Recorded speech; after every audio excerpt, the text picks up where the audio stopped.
नमस्कार, आप देख रहे हैं पॉलिटिकल आइडिया और मैं हूं प्रदीप कुमार। मित्रों, आज हम बात करने जा रहे हैं बिहार के दो युवा चर्चित राजनीतिक चेहरों की, जिनमें एक की राजनीति दिल्ली के जवाहरलाल नेहरू विश्वविद्यालय छात्र संघ से शुरू होकर आज बिहार की भविष्य की राजनीति के केंद्र बनने की कगार पर है, उस कन्हैया कुमार की। और दूसरी तरफ हम उस चर्चित एक और दूसरे युवा चेहरे की बात करेंगे जिसने कोविड के दौर में, कोरोना के दौर में, जब पूरी दुनिया घर के अंदर बंद थी, उस दौरान भ्रष्टाचार किया। उससे पहले से भी भ्रष्टाचार के एक पर एक मामलों को सामने लाकर सरकारी अधिकारियों, इंजीनियर, कॉन्ट्रैक्टर्स के दिमाग में जनता का भय भर दिया था। वैसे यूट्यूबर मनीष कश्यप की, त्रिपुरारी तिवारी की बात करेंगे। त्रिपुरारी तिवारी उर्फ मनीष कश्यप 2020 का विधानसभा चुनाव भी लड़ चुके हैं, जहां चनपटिया विधानसभा सीट से तीसरे नंबर पर आए थे। पिछले वर्ष लोकसभा चुनाव के दौरान वो मनोज तिवारी के कहने पर भारतीय जनता पार्टी में शामिल हो गए। अब अगला कदम मनीष कश्यप का क्या होगा, उस पर हम चर्चा करेंगे। साथ ही चर्चा इस बात की करेंगे कि आज से 2 महीना पहले तक मनीष कश्यप के लिए कन्हैया कुमार टुकड़े टुकड़े गैंग के सरदार हुआ करते थे, देशद्रोही चरित्र हुआ करते थे। आज क्या बात है हुई कि मनीष कश्यप कन्हैया कुमार की प्रशंसा करने लगे। तो सबसे पहले हम बात करेंगे इसी विषय की कि कन्हैया कुमार में अब मनीष कश्यप को कौन कौन से गुण दिखते हैं जो गुण 2 साल पहले नहीं दिख रहे थे, और मनीष कश्यप ने कहा क्या। मनीष कश्यप लगातार कन्हैया कुमार को जवाहरलाल नेहरू विश्वविद्यालय छात्र संघ के कार्यक्रम जो 16 फरवरी को हुआ था, उसमें जिस प्रकार की भूमिका की बात होती है, उस कारण से मनीष कश्यप लगातार कन्हैया कुमार को टुकड़े टुकड़े गैंग का सरदार कहा करते थे। सैकड़ों वीडियो आपको मिल जाएंगे मनीष कश्यप के कन्हैया कुमार के संदर्भ में। कन्हैया कुमार जब पिछले वर्ष लोकसभा चुनाव के दौरान मनोज तिवारी के पक्ष में दिल्ली में जब चुनाव प्रचार कर रहे थे, उस दौरान चूंकि आपको पता है मनोज तिवारी का मुकाबला कन्हैया कुमार से था, कांग्रेस पार्टी की टिकट पर कन्हैया कुमार वहां चुनाव लड़ रहे थे। तो किस प्रकार से मनीष कश्यप ने मनोज तिवारी के पक्ष में सभाओं को संबोधित करते हुए कन्हैया कुमार पर हमला किया था। उसकी उतना ही नहीं, मनीष कश्यप उससे पहले भी 2019 के लोकसभा चुनाव में भी बेगूसराय संसदीय सीट से जब सीपीआई के टिकट पर कन्हैया कुमार उम्मीदवार थे, उस दौरान भी चाहे वो वीडियो के माध्यम से हो, चाहे वो जनता के बीच जाकर मीटिंग्स के माध्यम से हो, मनीष कश्यप लगातार कन्हैया कुमार को कटघरे में खड़ा करते रहे। अब वही मनीष कश्यप युवाओं के लिए प्रेरणा स्रोत बताते हैं कि नहीं, कन्हैया कुमार जो है जिस प्रकार से बिहार में युवाओं को जगा रहे हैं, नौकरी के मुद्दे पर आंदोलन खड़ा कर रहे हैं, पदयात्रा कर रहे हैं, पलायन रोकने की बात कर रहे हैं, तो वो काबिले तारीफ है। हाँ, इस संबंध में साथी वो ये जोड़ने से अभी तक नहीं चूके हैं कि कन्हैया कुमार को अपनी पुरानी पहचान को खत्म कर देनी चाहिए। मुझे लगता है कि ये एक पकिया राजनेता बनने में अभी कुछ कमी रह गई है मनीष कश्यप की, इसीलिए ऐसा बोल रहे हैं कि कम्युनिस्ट कार्यकर्ता के रूप में जो पुरानी छवि रही है कन्हैया कुमार की, उस छवि को पीछे छोड़ देना चाहिए और उसको बताना चाहिए लोगों को कि भाई अब उस छवि से मुझे कोई मतलब नहीं है। ठीक है, ये खैर मनीष कश्यप के ये बात साबित करता है कि अभी भी मनीष कश्यप पकिया राजनेता नहीं बने हैं, नेता नहीं बने हैं। अदरवाइज वो तो कहते कि नहीं, मुझसे स्लिप ऑफ टंग था, मेरी कहने का मतलब वो नहीं था जो आप समझ रहे हैं। ये अगर पकिया राजनेता होते मनीष कश्यप तो ये बातें बोला करते, लेकिन ऐसा उन्होंने नहीं कहा। उन्होंने ये बातें कही कि मनीष कन्हैया कुमार आज अब अगर राष्ट्रवाद की बात करते हैं, यहाँ पे वो नहीं समझ पा रहे हैं शायद। चूंकि कन्हैया कुमार की जो नई पार्टी है उसको भी राष्ट्रवाद शब्द का उपयोग करने में आपत्ति है। यह भी एक साबित करता है कि मनीष कश्यप अभी भी जनता के बीच लोकप्रिय है, लेकिन राजनीतिक दलों के बीच भी उतने ही स्वीकार्य होंगे या नहीं होंगे, इस बात में मुझे व्यक्तिगत रूप से संदेह हो रहा है।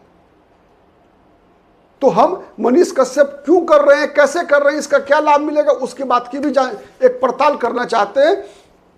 तो सबसे पहले मनीष कश्यप को अगर अपनी एक पकिया राजनेता बनना है तो इन सब चीजों से बचना होगा। अपनी नेता में कोई कमी नहीं ढूंढना, एक भी कमी नहीं ढूंढना। कमी अगर मिल भी जाए तो उसकी तरफ देखना नहीं, देख भी लिया तो बोलना नहीं। ये गुण सबसे ज्यादा आज की दलगत राजनीति में किसी भी व्यक्ति को आगे बढ़ने के लिए मिनिमम क्वालिफिकेशन है, न्यूनतम योग्यता है। अगर आप कांग्रेस पार्टी में राजनीति करना चाहते हैं तो बिहार में कांग्रेस पार्टी का भविष्य है कन्हैया कुमार। आप कन्हैया कुमार में कमियां मत दिखाइए, कहिए कि वो जन्म से ही विलक्षण प्रतिभा के धनी हैं। किसी भी पार्टी में, मैं उदाहरण के लिए कन्हैया कुमार का नाम इसलिए ले रहा हूं कि आज का हमारा मुद्दा ही कन्हैया कुमार और मनीष कश्यप है, इसलिए। तो मनीष कश्यप को इन बातों से बचना होगा। आने वाले दिनों में अगर उनको ये बात तय है, मैं क्यों कह रहा हूं, उसको एक और समझने की आवश्यकता है। मनीष कश्यप की कदम, एक बात तय है, बीजेपी के घर से निकल चुके हैं वो, लेकिन अभी तक मनीष कश्यप का अगला कदम कहां होगा? क्या वो अगला चुनाव निर्दलीय लड़ेंगे? क्या वो जन स्वराज की टिकट पर चुनाव लड़ेंगे? क्या वो कांग्रेस पार्टी के टिकट पर चुनाव लड़ेंगे? ये अभी तक स्पष्ट नहीं है। मुझे लगता है शायद मनीष कश्यप भी खुद ये तय नहीं कर पा रहे हैं कि उनको चुनाव अगला कहां कैसे लड़ना चाहिए, उनकी रणनीति क्या होगी। क्या वो निर्दलीय लड़ेंगे? क्या वो जन स्वराज की टिकट पर लड़ेंगे? या फिर महागठबंधन के किसी घटक के टिकट पर लड़ेंगे? ऐसा भी हो सकता है। बीआईपी को भी बहुत सारी उम्मीदवार चाहिए, उनके पास भी अपने उम्मीदवार होते नहीं, तो उम्मीदवार चाहिए। तो मनीष कश्यप खर्च करने में सक्षम है, हो सकता है वीआईपी से टिकट मिल जाए उनको। मुकेश सहनी की पार्टी की बात मैं कर रहा हूं। तो ऐसे एनडीए में भी वो ऐसी पार्टियां हैं, चिराग पासवान की पार्टी है, जहां पर कि खर्च करने वाले लोगों को टिकट मिलने में दिक्कत नहीं होती, चाहे वो मुकेश सहनी हो, चाहे चिराग पासवान की पार्टी हो। ठीक, खैर, तो ये जो परिस्थिति है, जो मनीष कश्यप ने कन्हैया कुमार की प्रशंसा किया, तो प्रशंसा सही में राजनीति में कोई भी व्यक्ति न 100% कंप्लीट नहीं होता, कोई भी व्यक्ति नहीं होता, हो भी नहीं सकता। क्योंकि हमारे यहाँ जब हमारे भगवान भी पूर्ण नहीं है, नहीं है ना, शिव भी अकेले पूर्ण नहीं होते। हमारे यहाँ यही तो अलग दुनिया में भारतीय सभ्यता और संस्कृति की सबसे बड़ी महानता क्या है कि हम ये मानकर चलते हैं कि दुनिया में कोई कंप्लीट नहीं है, अल्टीमेट कुछ भी नहीं है।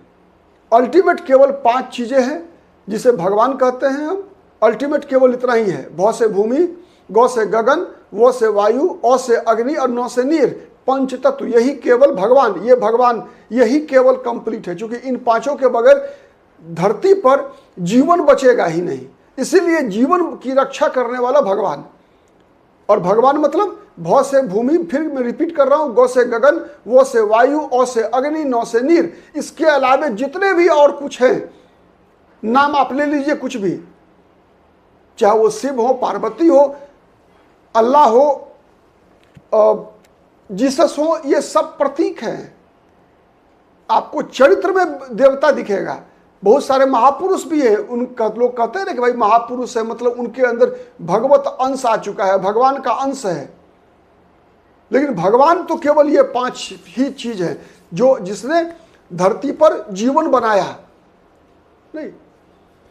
तो ये बात है। तो सबसे बड़ी चीज क्या है कि दुनिया में कुछ भी पूर्ण नहीं होता।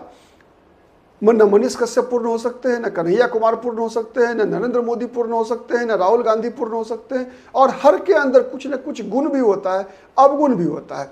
निर्भर ये करता है कि आपको क्या चाहिए, हमें क्या चाहिए, मैं देखता क्या हूं किसके अंदर।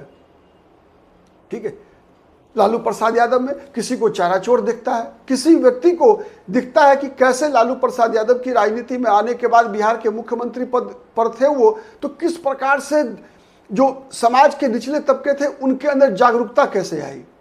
ठीक, तो समाज कभी भी किसी भी व्यक्ति के गुण से चल सकता है, उसके अवगुणों से शिक्षा प्राप्त कर सकता है, लेकिन अवगुणों को अपनाकर समाज आगे नहीं बढ़ सकता। इसीलिए चाहे वो मनीष कश्यप हो चाहे कन्हैया कुमार हो, हर के अंदर के गुण को ही उजागर करने की आवश्यकता है। उनके अवगुण को आलोचना करते रहिए, जिससे कि वो अवगुण दूसरा व्यक्ति फिर अपनाए ना, बल्कि केवल उसके गुणों से प्रेरणा ले सके। ठीक है, तो आज अगर हम बात करें तो मनीष कश्यप को सफलता, अगर कांग्रेस, चनपटिया विधानसभा सीट ऐसी है जहां पर मनीष कश्यप के लिए सबसे आसान होगा कि वो कांग्रेस पार्टी के टिकट पर वहां से चुनाव लड़े, तो जीतने की सर्वाधिक संभावना है। इसके अलावे वर्तमान जो परिस्थिति दिख रही है, वैसे 3 महीने बाद जब चुनाव होगा तो फिर परिस्थिति क्या बनेगी कहना मुश्किल है, लेकिन वर्तमान जो परिस्थिति दिख रही है उसमें आमने सामने की जब लड़ाई होगी, तो चूंकि पिछली बार वो सीट चनपटिया कांग्रेस पार्टी लड़ी थी, इस बार भी कांग्रेस के लड़ने की ज्यादा संभावना है। कांग्रेस नहीं लड़ेगी तो वीआईपी लड़ेगी, जो मेरी समझ कर रही है। तो इसीलिए महागठबंधन ही वह दरवाजा है जिस दरवाजे के सहारे मनीष कश्यप वहां पर एनडीए को, बीजेपी के उम्मीदवार को हरा सकते हैं। आज के लिए इतना ही, बहुत बहुत धन्यवाद, नमस्कार, जय हिंद, जय भारत। इसीलिए शायद मनीष कश्यप कन्हैया कुमार की प्रशंसा कर रहे हैं। चल, नमस्कार।